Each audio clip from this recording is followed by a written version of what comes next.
For this live stream tutorial, I'm going to show you how I go live off location with portable Wi-Fi and portable power. So I'm playing my piano here, and the first thing we need to take note of is the inputs. So I have a stereo output going into my mixer board, which is on the ground.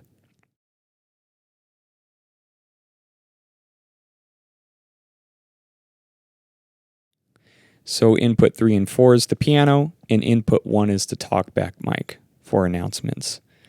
And so this PV mixer has a USB out, which is going into my iPad or iPhone for the live stream audio. I'm also using a Commander Sport portable speaker, and so the output of the mixer board is going straight into the mic line input.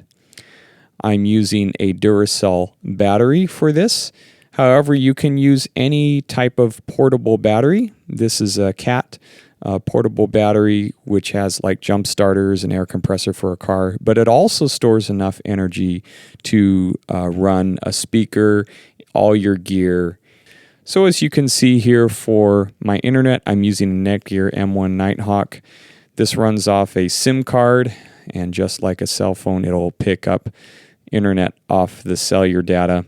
And so I have an Ethernet cable running out of that device straight into the 3-in-1 adapter. This PV mixer has a USB out, which is going into my iPad or iPhone for the live stream audio. And so there's some of my friends and family. They're helping out with the streaming. So you do need a crew, which helps so much when you're going off location like this. So, and also feel free to bring any tripods with mounts for iPhones to make things easier, make more fluid filming. So it all works really well, and yeah, it worked great for this setup, and I wish you the best.